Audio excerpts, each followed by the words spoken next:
Hi, ഏറെ രസകരമായ ഒരു ഫൗണ്ട് ഫുട്ടേജ് ടീനേജ് കോമഡി ചലച്ചിത്രം പ്രോജക്റ്റ് എക്സ്. ചലച്ചിത്രത്തിന്റെ വിശദമായ കഥയിലേക്ക് പോകുന്നതിന് മുമ്പ് സിനിമാ കഥകൾ കേൾക്കാൻ ഇഷ്ടപ്പെടുന്ന പുതിയ കൂട്ടുകാരുണ്ടെങ്കിൽ നമ്മുടെ ചാനൽ ഒന്ന് സബ്സ്ക്രൈബ് ചെയ്യണേ. കൂട്ടുകാർക്ക് ഷെയർ ചെയ്തു കൊടുക്കുകയും കമന്റ് ചെയ്യുകയും ലൈക്ക് ചെയ്യുകയും ചെയ്യൂ. കഥ ആരംഭിക്കുന്നത് ഡാക്സ് എന്ന ക്യാമറമാനായ സുഹൃത്തിന്റെ സഹായത്തോടെ കോസ്റ്റ എന്ന പയ്യൻ തന്റെ സുഹൃത്തായ തോമസ് ക്യൂബിനെ നായകനാക്കി ഒരു റിയാലിറ്റി TV വീഡിയോ ശൈലിയിലുള്ള ജന്മദിന വീഡിയോ നിർമ്മിക്കുന്നതിലൂടെയാണ്. കോസ്റ്റ പെട്ടെന്ന് തോമസിന്റെ വീട്ടിലേക്ക് അതിക്രമിച്ചു കയറുകയും അവനെ തിരഞ്ഞ് വീട് മുഴുവൻ നടക്കുകയും ചെയ്യാൻ തുടങ്ങി. കൗമാരക്കാരുടെ വികൃതിത്തരങ്ങളൊക്കെ അവനിങ്ങനെ പറഞ്ഞുകൊണ്ടേയിരിക്കുന്നുണ്ട്.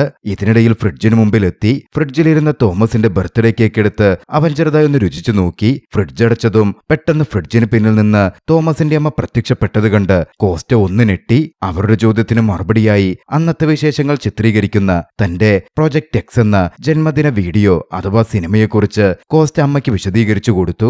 ഒടുവിൽ വീണ്ടും അവൻ തോമസിനെ തിരയാൻ തുടങ്ങി. തോമസ് ബാത്റൂമിലായിരുന്നു. സിനിമയ്ക്കായി സ്വയം ഇൻട്രൊഡ്യൂസ് ചെയ്യാൻ തോമസിനോട് അവൻ ആവശ്യപ്പെട്ടു. ആ സമയം അവന്റെ അച്ഛൻ അവിടേക്ക് വരികയും അവരുടെ ഷൂട്ടിംഗ് തടസ്സപ്പെടുത്തുകയും ചെയ്തു. താനും ഭാര്യയും തങ്ങളുടെ വിവാഹ വാർഷികം ആഘോഷിക്കാൻ ഒരു വെക്കേഷന് പോവുകയാണെന്നും പോയി കഴിഞ്ഞാൽ സ്കൂളിലെ സുഹൃത്തുക്കളെ ആരെയും വീട്ടിലേക്ക് വിളിച്ചേക്കരുത് എന്നും അദ്ദേഹം അവർക്ക് താക്കീത് കൊടുത്തു. തുടർന്ന് തോമസിനെ തനിച്ച് വീട്ടിലാക്കി പോകുന്നതിലുള്ള ആശങ്ക തോമസിന്റെ അമ്മ അവന്റെ അച്ഛനടുക്കൽ വളരെ രഹസ്യമായിട്ട് പറഞ്ഞു. എന്നാൽ തോമസ് അത്രയ്ക്ക് ജനപ്രീതിയൊന്നുമില്ലാത്ത, അധികം കൂട്ടുകാരൊന്നുമില്ലാത്ത, ആരും ശ്രദ്ധിക്കാത്തൊരു കുട്ടിയാണെന്നും അവനെക്കുറിച്ച് പേടിക്കേണ്ട കാര്യമൊന്നുമില്ലെന്നുമായിരുന്നു അവന്റെ അച്ഛൻ അമ്മയോട് പറഞ്ഞത്. അതോടെ ആശ്വസിച്ച അമ്മ അച്ഛനോടൊപ്പം വൈകാതെ അവിടെ നിന്ന് തങ്ങളുടെ വെക്കേഷനായി പുറപ്പെട്ടു. മാതാപിതാക്കൾ പോയതോടെ തോമസിനും സുഹൃത്തുക്കൾക്കും വലിയൊരു സ്വാതന്ത്ര്യം ലഭിച്ചതുപോലെ തോന്നി. അവർ തോമസിനു വേണ്ടി ഒരു വലിയ ജന്മദിന പാർട്ടി നടത്താൻ തന്നെ തീരുമാനിച്ചു. അതിനു പിന്നിൽ സഹപാഠികൾക്കിടയിൽ തങ്ങളുടെ റെപ്യൂട്ടേഷൻ ഉയർത്തുക എന്നൊരു രഹസ്യ ലക്ഷ്യം കൂടി അവർക്കുണ്ടായിരുന്നു. തോമസിന് ഈ പ്ലാനിനോട് താല്പര്യമില്ലായിരുന്നെങ്കിലും സെക്യൂരിറ്റിയും വലിയ ജനക്കൂട്ടവും സുന്ദരികളായ പെൺകുട്ടികളെയും എല്ലാ കാര്യങ്ങളും താൻ നോക്കിക്കോളാം എന്ന് കോസ്റ്റ അവൻ ഉറപ്പുകൊടുത്തു. എല്ലാ പ്രശ്നങ്ങളുടെയും തുടക്കക്കാരനായ കോസ്റ്റ സ്കൂളിലേക്ക് പോകാനായി അവന്റെ അച്ഛന്റെ മിനിവാൻ എടുക്കാനും അവനെ നിർബന്ധിച്ചു. അച്ഛൻ അതെടുക്കരുതെന്ന് പ്രത്യേകം പറഞ്ഞിട്ടുള്ളതായിരുന്നു. എന്തായാലും കൂട്ടുകാരന്റെ വാക്കുകേട്ട് തോമസ് അതെടുത്തു. സ്കൂളിന് പുറത്തെത്തിയപ്പോ അവർ തങ്ങളുടെ സംഘത്തിലെ നാലാമനായ JBയെയും തങ്ങളുടെ കൂട്ടത്തിലേക്ക് കൂട്ടി. തുടർന്ന് ലഘുലേഖകൾ വിതരണം ചെയ്തും മെസ്സേജുകൾ അയച്ചും സോഷ്യൽ മീഡിയ അറിയിപ്പുകൾ മുഖേനയും അവർ പാർട്ടിയുടെ പ്രചാരണം ആരംഭിച്ചു. വീട്ടിൽ പ്രശ്നങ്ങൾ ഉണ്ടാവാതിരിക്കാൻ ചെറിയൊരു ഒത്തുചേരൽ മാത്രം മതി എന്നായിരുന്നു തോമസിന്റെ ആഗ്രഹം. പക്ഷേ കാര്യങ്ങൾ മാറിമറിഞ്ഞു. അവൻ ഉദ്ദേശിച്ചതിനേക്കാൾ വലിയ രീതിയിലായി മാറി. സ്കൂളിന് പുറത്തുവെച്ച് ഈ പ്രചരണം കൈവിട്ടു പോവുകയാണെന്നും അത്രത്തോളൊന്നും വേണ്ട, ഇത് നിർത്തണം എന്ന് തോമസ് ആവശ്യപ്പെട്ടപ്പോ കോസ്റ്റ ദേഷ്യപ്പെട്ടു. തോമസ് ഒരു തോൽവിയാണെന്നും അവന്റെ ഈ മനോഭാവം കാരണമാ നമുക്കാർക്കും പെൺകുട്ടികളുടെ ശ്രദ്ധ കിട്ടാത്തത് എന്ന മട്ടിൽ അവനെ അവൻ കുറ്റപ്പെടുത്തുകയും ചെയ്തു. തുടർന്ന് അവർ സുന്ദരികളായ പെൺകുട്ടികളെ ലക്ഷ്യമിട്ട് പാർട്ടിയെക്കുറിച്ച് അതിശയോക്തി കലർത്തി സംസാരിക്കുകയും അവരെ അതിലേക്ക് ക്ഷണിക്കുകയും ചെയ്യാൻ തുടങ്ങി. എന്തായാലും ആ പ്രചാരണം ശക്തമായ രീതിയിൽ തന്നെ മുമ്പോട്ടേക്ക് പോയി. സ്കൂൾ കഴിഞ്ഞ് പാർട്ടിക്ക് വേണ്ട ഭക്ഷണവും പാനീയങ്ങളും വാങ്ങാൻ അവരൊരു കടയിൽ ചെന്നു. അവിടെ വെച്ച് ഹോളിവുഡ് നടൻ മൈൽസ് ടെല്ലർ ബിയർ വാങ്ങുന്നത് അവർ കണ്ടു. ആവേശഭരിതരായ അവർ പാർട്ടിയെക്കുറിച്ച് അദ്ദേഹത്തോട് പുകഴ്ത്തി സംസാരിക്കുകയും അദ്ദേഹത്തെ പാർട്ടിക്ക് ക്ഷണിക്കുകയും ചെയ്തു. വീട്ടിലേക്കുള്ള യാത്രക്കിടയിൽ വീട് നശിക്കാതിരിക്കാൻ പാർട്ടി ബാക്ക്യാർഡിൽ മാത്രം ഒതുക്കണം എന്ന് തോമസ് കൂട്ടുകാരെ ഓർമ്മിപ്പിച്ചു. എന്നാൽ നേരെ വീട്ടിലേക്ക് പോകുന്നതിനു പകരം പ്രായപൂർത്തിയാകാത്തവർക്കും ലഹരിമരുന്ന് നൽകുന്ന ഒരു മയക്കുമരുന്ന് കച്ചവടക്കാരന്റെ അടുത്തേക്കായിരുന്നു കോസ്റ്റ തോമസിനെ കൊണ്ടുപോയത്. ടീറിക് എന്നായിരുന്നു അയാളുടെ പേര്. അവിടെ നിന്ന് മയക്കുമരുന്നൊക്കെ ശരിയാക്കിയ ശേഷം മടങ്ങുന്ന സമയം കോസ്റ്റ കൗതുകത്തിനായി അവിടുണ്ടായിരുന്ന ഒരു പൂന്തോട്ട പ്രതിമ മോഷ്ടിച്ചെടുത്തു. അവർ മടങ്ങുന്നതിനിടയിൽ മോഷണം ശ്രദ്ധയിൽപ്പെട്ട ടീറിക് അവരെ പിന്തുടരുന്നുവെങ്കിലും തോമസിന്റെ മിനിവാനിൽ അവർ കഷ്ടിച്ച് രക്ഷപ്പെട്ടു. രക്ഷപ്പെടാനുള്ള ശ്രമത്തിനിടയിൽ വാനിന്റെ ഗ്ലാസ് പൊട്ടി. അതിൽ തോമസ് അസ്വസ്ഥനായിരുന്നു. എന്നാലും രക്ഷപ്പെട്ടല്ലോ എന്ന ആശ്വാസവും അവർക്ക് അനുഭവപ്പെട്ടു. തിരികെ വീട്ടിലെത്തിയ ശേഷം രാത്രിയിലെ പാർട്ടിയിൽ കുറച്ചൊച്ചയുണ്ടാകുമെന്നും പോലീസ് കംപ്ലൈന്റ് ഒന്നും ചെയ്തേക്കരുതെന്നും അയൽവീടുകളിലൊക്കെ ചെന്ന് അവര് പറഞ്ഞ് അവരെ കൊണ്ട് സമ്മതിപ്പിച്ചു. രാത്രിയായപ്പോൾ പാർട്ടിക്ക് പറഞ്ഞ സമയം കഴിഞ്ഞിട്ടും ആരും വരാത്തത് തോമസിനെ ആശങ്കയിലാഴ്ത്തിയിരുന്നു. എന്നാൽ പെട്ടെന്ന് തന്നെ വലിയൊരു ജനക്കൂട്ടം അങ്ങോട്ടേക്ക് വന്നെത്താൻ തുടങ്ങി. അധികം വൈകാതെ തന്നെ തോമസിന്റെ വീട് മുഴുവൻ ആളുകളെ കൊണ്ട് നിറഞ്ഞു. അവർ സംഗീതം ഉച്ചത്തിലാക്കുകയും എല്ലാവർക്കും പാനീയങ്ങൾ നൽകുകയും ചെയ്തു. സ്കൂളിലെ പോപ്പുലർ ഗേളായ അലക്സിസ് കൂടി എത്തിയതോടെ പാർട്ടിയുടെ മട്ട് തന്നെ മാറി. അവളെ കാണാനെന്ന പേരിൽ ആളുകൾ ഒഴുകിയെത്തി. അലക്സിസിനോട് തോമസിന് പണ്ട് തൊട്ടേ ഒരു ക്രഷ് ഉണ്ടായിരുന്നു. പാർട്ടി അതിന്റെ ആവേശത്തിലേക്ക് കടന്നപ്പോ ആരോ തോമസിന്റെ വളർത്തുനായയെ ബലൂണിൽ കെട്ടി. നായ ബലൂണുകൾക്കൊപ്പം പറന്നുയരുന്നത് കണ്ട തോമസ് ഉടൻ തന്നെ അതിനെ താഴെ ഇറക്കാൻ ശ്രമിച്ചു. ആളുകൾ പാർട്ടിയെ പുകഴ്ത്തുന്നത് തോമസിനെ സന്തോഷിപ്പിക്കുന്നുണ്ടായിരുന്നു. ഇതിനിടയിലാണ് ഒരു വലിയ വാഹനം അങ്ങോട്ടേക്ക് വന്നു നിന്നത്. തോമസ് അത് നോക്കിക്കണ്ടു. അതിൽ നിന്നിറങ്ങി വന്നത് നടനായ മൈൽസ് ടെല്ലറും ഒരുപറ്റം സുഹൃത്തുക്കളുമായിരുന്നു. വീടിനുള്ളിൽ പാർട്ടി പാടില്ലെന്ന് തോമസ് എല്ലാവരെയും അറിയിക്കുന്നുണ്ടെങ്കിലും ഉച്ചത്തിലുള്ള സംഗീതം കാരണം ആരും അത് ശ്രദ്ധിച്ചതേയില്ല. പാർട്ടി മുറ്റത്തും പൂൾ ഹൗസിലും മാത്രമായി ഒതുക്കണം, അതായിരുന്നു തോമസിന്റെ ആഗ്രഹം. ഇതിനായി കോസ്റ്റ ഏർപ്പാടാക്കിയ എവററ്റ്, ടൈലർ എന്നീ കൊച്ചു സുരക്ഷാ ഗാർഡുകളെ അവൻ കാവൽ നിർത്തിയിരുന്നു. എന്നാൽ നിയന്ത്രണാതീതമായി ആളുകൾ വന്നതോടെ പാർട്ടി വീടിനുള്ളിലേക്കും വ്യാപിച്ചു. ബഹളം പരിധി വിട്ടുയർന്നപ്പോ അയൽവാസിയായ റോബർട്ട് പരാതിയുമായിട്ടെത്തി. തോമസ് അയാളെ അനുനയിപ്പിക്കാൻ ശ്രമിച്ചെങ്കിലും റോബർട്ട് ഭീഷണിപ്പെടുത്താൻ തുടങ്ങിയതോടെ സുരക്ഷയ്ക്കായി നിർത്തിയ കുട്ടി അയാളെ ടേസർ ഉപയോഗിച്ച് ഷോക്കടിപ്പിച്ചു. ദേഷ്യം വന്ന റോബർട്ട് ആ കുട്ടിയെ മർദ്ദിച്ചു.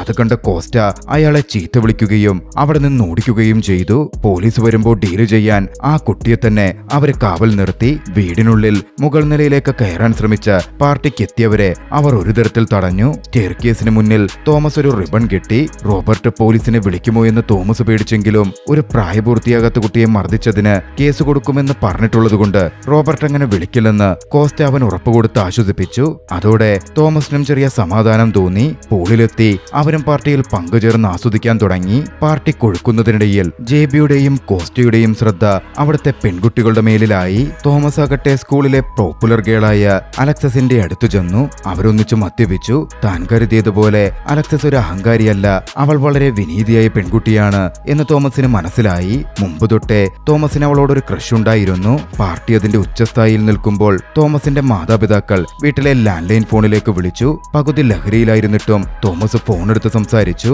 അവിടെയുള്ള ബഹളം ജെബിയും കോസ്റ്റയും വീഡിയോ ഗെയിം കളിക്കുന്നതാണെന്ന് അവൻ നുണ പറയുകയും അവന്റെ മാതാപിതാക്കൾ അത് വിശ്വസിക്കുകയും ചെയ്തു. വീടിനുള്ളിലെ ലിവിംഗ് റൂമിൽ ആളുകൾ തിങ്ങി നിറഞ്ഞ് നൃത്തം ചെയ്യുകയും വലിയ തോതിൽ ബഹളം വെക്കുകയും ചെയ്തപ്പോ തോമസ് തന്റെ സുഹൃത്തായ കിർബിക്കൊപ്പം സ്വന്തം മുറിയിലേക്ക് മാറി. അവിടെ വെച്ചവൾ തോമസിനൊരു ജന്മദിന സമ്മാനം നൽകി. കിർബിക്ക് പണ്ട് തൊട്ടേ തോമസിനോട് പ്രണയമുണ്ട്. അതവരുടെ കുട്ടിക്കാലത്തെ ഫോട്ടോവായിരുന്നു. അവർ ഒന്നിച്ചുണ്ടായിരുന്ന കാലത്തിന്റെ ഓർമ്മപ്പെടുത്തൽ. ആ വൈകാരിക നിമിഷത്തിൽ അവർ പരസ്പരം ചുംബിച്ചു. ഇതിനിടയിൽ പുറത്ത് പോലീസ് വരുന്നുണ്ട് എന്ന വിവരം സുരക്ഷാ ഗാർഡുകൾ കോസ്റ്റയെ അറിയിച്ചു. ഉടൻ തന്നെ കോസ്റ്റ എല്ലാവരെയും ബാക്ക് യാർഡിലേക്ക് മാറ്റുകയും നിശബ്ദമായിട്ടിരിക്കാൻ വേണ്ടി പറയുകയും ചെയ്തു. സെക്യൂരിറ്റി പയ്യന്റെ കയ്യിൽ ക്യാമറ നൽകിയവൻ പോലീസിനെ അവർ എതിരിടുന്നത് റെക്കോർഡ് ചെയ്തെടുക്കാൻ ആവശ്യപ്പെടുകയും ചെയ്തു. വളരെ നിഷ്കളങ്കമായി അഭിനയിച്ചവർ പോലീസിനെ തിരിച്ചയക്കുകയായിരുന്നു ചെയ്തത്. പാർട്ടി കഴിഞ്ഞെന്നും ഇവിടെ വേറെ പ്രശ്നമൊന്നുമില്ല എന്നുമായിരുന്നു അവർ പോലീസിനോട് പറഞ്ഞത്. മൊത്തത്തിൽ നോക്കിയപ്പോ അത് ശരിയാണെന്ന് തോന്നിയ പോലീസ് ആകട്ടെ ചെറിയൊരു വാണിംഗ് കൊടുത്ത് അവിടെ നിന്ന് പോവുകയും ചെയ്തു. പോലീസ് പോയതോടെ പാർട്ടി വീണ്ടും മികച്ച രീതിയിൽ ആരംഭിച്ചു. ഇതിനിടയിൽ നടനായ മൈൽസ് ടെല്ലർ ആകട്ടെ ടീറിക്കിന്റെ പക്കൽ നിന്ന് മോഷ്ടിച്ച ആ പ്രതിമ തകർത്തു. അതിനുള്ളിൽ ഒളിപ്പിച്ചു വെച്ചിരുന്ന നൂറുകണക്കിന് മയക്കുമരുന്ന് ഗുളികകൾ അതോടെ പുറത്തു ചാടി. തോമസും സുഹൃത്തുക്കളും ഉൾപ്പെടെ എല്ലാവരും അതെടുത്ത് ഉപയോഗിക്കുകയും ചെയ്തു. ലഹരി തലയ്ക്ക് പിടിച്ചതോടെ പാർട്ടി കുറച്ചുകൂടി അക്രമാസക്തമായി മാറി. ആരോ ഒരാൾ ജനാലയിലൂടെ പുറത്തേക്ക് തെറിച്ചു വീണു. ഗ്ലാസ് പൂർണ്ണമായും തകർന്നിരുന്നു. അത് കണ്ട് തോമസ് ഞെട്ടി. ലഹരിയുടെ പുറത്ത് കുട്ടികൾ വീടിന്റെ മേൽക്കൂരയിൽ സ്കേറ്റിംഗ് നടത്താൻ തുടങ്ങി. ഇതെല്ലാം കണ്ട് നിയന്ത്രണം നഷ്ടപ്പെട്ട തോമസ് ആകട്ടെ ബാത്റൂമിൽ കയറി വാതിലടച്ചു. തന്റെ മാതാപിതാക്കൾക്ക് വേണ്ടി ഭയത്തോടെ ഒരു കുറ്റസമ്മത വീഡിയോ റെക്കോർഡ് ചെയ്തു. എന്നാൽ കോസ്റ്റയും ജെബിയും അങ്ങോട്ടേക്ക് എത്തി അവനെ സമാധാനിപ്പിച്ചു. ഇതൊക്കെ ശരിയാക്കി തരാം എന്നവൻ ഉറപ്പ് കൊടുത്തു. മാതാപിതാക്കൾ തിരിച്ചെത്തുമ്പോ ഇവിടെ ഒരു കുഴപ്പവും കാണില്ലെന്നും എല്ലാം ഓക്കെയാക്കാം എന്നും പറഞ്ഞവനെ സമാധാനിപ്പിച്ചു. തോമസും ലഹരി ഉപയോഗിച്ചിരുന്നു. ലഹരി അവന്റെ തലയ്ക്ക് പിടിച്ചു. താൻ അല്പം മുമ്പ് ചുംബിച്ച കിർബിയോട് തോമസ് തന്റെ പ്രണയം തുറന്നു പറഞ്ഞു. എന്നാൽ ഇതിനിടയിൽ അലക്സിസ് ആകട്ടെ തോമസിനെ ഫ്ലേർട്ട് ചെയ്ത് വശീകരിച്ചു. അവർ ലൈംഗിക ബന്ധത്തിൽ ഏർപ്പെടാൻ തുടങ്ങുമ്പോഴേക്കും കിർബി അങ്ങോട്ടേക്ക് കടന്നു വന്നു. അവർ ഒന്നിച്ചൊരു മുറിയിൽ നിൽക്കുന്ന കണ്ട് ഹൃദയം തകർന്ന കിർബി കരഞ്ഞുകൊണ്ട് അവിടെ നിന്ന് ഇറങ്ങിപ്പോയി. തോമസ് അവൾക്ക് പിന്നാലെ ഓടിയെങ്കിലും അവൻ പറയുന്നതൊന്നും കേൾക്കാൻ കിർബി തയ്യാറായില്ല. ഇതിനിടയിൽ ആരോ പൊക്കം കുറഞ്ഞൊരു മനുഷ്യനെ പാർട്ടിക്കെത്തിയിരുന്ന ഒരു വ്യക്തിയെ ഓവനുള്ളിൽ തള്ളിക്കയറ്റിയതറിഞ്ഞ് സുഹൃത്തുക്കൾ അങ്ങോട്ടേക്ക് എത്തി. ഒരു തരത്തിൽ ആ മനുഷ്യനെ അവർ രക്ഷിച്ചെടുത്തു. എന്നാൽ ദേഷ്യം വന്ന അയാൾ തോമസിന്റെ അച്ഛന്റെ മെഴ്സിഡസ് കാർ സ്വിമ്മിംഗ് പൂളിലേക്ക് ഓടിച്ചു കയറ്റി. കാര്യങ്ങൾ കൈവിട്ടു പോവുകയായിരുന്നു. പാർട്ടി മൊത്തത്തിൽ ബഹളമയമായി അയൽപക്കത്തേക്ക് കൂടി വ്യാപിച്ചു. അതോടെ വിവരമറിഞ്ഞ് പോലീസുകാരും പത്രപ്രവർത്തകരുമെല്ലാം അങ്ങോട്ടേക്കെത്തി. ഹെലികോപ്റ്ററുകൾ മുകളിൽ നിന്ന് ദൃശ്യങ്ങൾ പകർത്തുക കൂടി ചെയ്തു. അപ്പോഴാണ് തന്റെ പ്രതിമ തിരിച്ചുപിടിക്കാൻ ഫ്ലെയിം ത്രോവറുമായി മയക്കുമരുന്ന് കച്ചവടക്കാരൻ ടീറിക്കും അങ്ങോട്ടേക്ക് എത്തിച്ചേരുന്നത്. അയാൾ മരങ്ങൾക്കും വാഹനങ്ങൾക്കും തീയിട്ടു. അതോടെ കാര്യങ്ങൾ കൂടുതൽ വഷളായി. പോലീസ് അയാളുടെ ടാങ്കിലേക്ക് വെടിവെച്ചതോടെ അത് പൊട്ടിത്തെറിച്ചു. തോമസും സുഹൃത്തുക്കളും അവിടെ നിന്ന് രക്ഷപ്പെട്ടെങ്കിലും തോമസിന്റെ വീടും അയൽപക്കത്തെ പലയിടങ്ങളും കത്തിയമർന്നു. സ്വാട്ട് ടീം വന്ന് ഫയർഫോഴ്സിന്റെ സഹായത്തോടെയായിരുന്നു പ്രദേശത്തെ പ്രശ്നങ്ങൾ നിയന്ത്രണത്തിലാക്കിയെടുത്തത്. പാർട്ടിയിലുണ്ടായിരുന്ന പയ്യന്മാർ പിന്തിരിഞ്ഞ് ഭയന്നോടിയിരുന്നു. ഒടുവിൽ എല്ലാം ഒന്ന് ശാന്തമായി മാറി. പിറ്റേന്ന് പ്രഭാതമായതോടെ തങ്ങളെ കാത്തിരിക്കുന്ന ശിക്ഷ എന്തായിരിക്കും എന്ന ആശങ്കയിൽ ഓരോരുത്തരും അവരവരുടെ വീടുകളിലേക്ക് മടങ്ങി. തോമസിന്റെ മാതാപിതാക്കൾ തിരിച്ചെത്തിയപ്പോൾ തന്റെ കാര്യം കഷ്ടത്തിലാകും എന്നായിരുന്നു തോമസ് ചിന്തിച്ചത്. പക്ഷെ അവന്റെ അച്ഛൻ അവനെ പ്രശംസിക്കുകയായിരുന്നു ചെയ്തത്. തന്റെ മകൻ ഒന്നിനും കൊള്ളാത്തൊരു തോൽവിയാണ് എന്നാണ് താൻ കരുതിയിരുന്നതെന്നും പക്ഷേ ഇത്രയും വലിയ പാർട്ടി നടത്താൻ നീ കാണിച്ച ധൈര്യം എനിക്ക് വല്ലാതെ അത്ഭുതകരമായി തോന്നുന്നുവെന്നുമായിരുന്നു അദ്ദേഹം അഭിപ്രായം പറഞ്ഞത്. എങ്കിലും തോമസ് വലിയൊരു ആപത്തിലാണ് ചെന്നു ചാടിയത്. വീടിനും അയൽപക്കത്തിനുമുണ്ടായ നാശനഷ്ടങ്ങൾ പരിഹരിക്കാൻ തോമസിന്റെ ഉപരിപഠനത്തിനായി മാറ്റിവെച്ച കോളേജ് ഫണ്ട് മുഴുവനായി ഉപയോഗിക്കും എന്നദ്ദേഹം തോമസിനോട് പറഞ്ഞു. നിനക്ക് പഠിക്കണമെങ്കിൽ ആ തുകയിനെ നീ കണ്ടെത്തണം എന്നും കൂട്ടിച്ചേർത്തു. എന്നാലും തോമസിന് ആശ്വാസം തോന്നിയിരുന്നു. എന്തായാലും പ്രശ്നമൊക്കെ ഒന്ന് ഒതുങ്ങിയപ്പോ തോമസ് സ്കൂളിലേക്കെത്തി. അവിടുത്തെ സഹപാഠികൾ അത്രയും വലിയ പാർട്ടി നടത്തി ജനശ്രദ്ധയടക്കം പിടിച്ചുപറ്റിയതിന്റെ പേരിൽ വലിയ ആരവങ്ങളോടെയായിരുന്നു അവരെ സ്വീകരിച്ചത്. തോമസ് വീണ്ടും കിർബിയെ കണ്ടു. കിർബിയോട് കാര്യങ്ങൾ പറഞ്ഞ് എല്ലാം സെറ്റിൽ ചെയ്ത് വീണ്ടും ഒന്നിച്ചു. അവരുടെ പ്രണയം ഔദ്യോഗികമായി ആരംഭിക്കുകയും ചെയ്തു. കഥയുടെ ഉപസംഹാരത്തിൽ പിന്നീടെന്ത് സംഭവിച്ചു എന്ന കാര്യം വിവരിക്കുന്നുണ്ട്. സ്ഫോടനത്തിൽ നിന്ന് ടീറിക്കന്ന് അത്ഭുതകരമായി രക്ഷപ്പെട്ടെങ്കിലും പോലീസ് പിന്നീട് അയാളെ അറസ്റ്റ് ചെയ്തു. പൊതുസമാധാനം തകർത്തു, പ്രായപൂർത്തിയാകാത്തവരെ വഴിതെറ്റിച്ചു, കലാപത്തിന് പ്രേരിപ്പിച്ചു എന്നീ കുറ്റങ്ങൾ ചുമത്തി തോമസ് ശിക്ഷിക്കപ്പെട്ടു. പക്ഷേ എങ്കിലും സ്കൂളിൽ അവന് വലിയ പേര് തന്നെ ലഭിച്ചു. കോസ്റ്റയും ജെബിയും കേസിൽ പ്രതി ചേർക്കപ്പെട്ടെങ്കിലും അവർ കുറ്റവിമുക്തരാക്കപ്പെട്ടു. കോസ്റ്റ വില കൂടിയൊരു വക്കീലിന്റെ സഹായത്തോടെ രക്ഷപ്പെട്ടുവെങ്കിലും നിലവിൽ 3 വ്യത്യസ്ത പിതൃത്വ പരിശോധനാ ടെസ്റ്റിന്റെ ഫലത്തിനായി അവൻ കാത്തിരിക്കുകയാണ്. ജെബിക്ക് മാനസിക ശേഷിയില്ലെന്നും വിചാരണ നേരിടാൻ പ്രാപ്തനല്ലെന്നും കോടതിയെ വിശ്വസിപ്പിക്കാൻ അവന്റെ മാതാപിതാക്കൾക്ക് കഴിഞ്ഞിരുന്നു. അതുകൊണ്ടായിരുന്നു അവന് രക്ഷപ്പെടാൻ പറ്റിയത്. പക്ഷെ അതിന്റെ ഫലമായി സ്കൂൾ കാലഘട്ടത്തിന്റെ ബാക്കി ഭാഗം അവന് പ്രത്യേക ബസ്സിൽ യാത്ര ചെയ്യേണ്ടി വന്നു.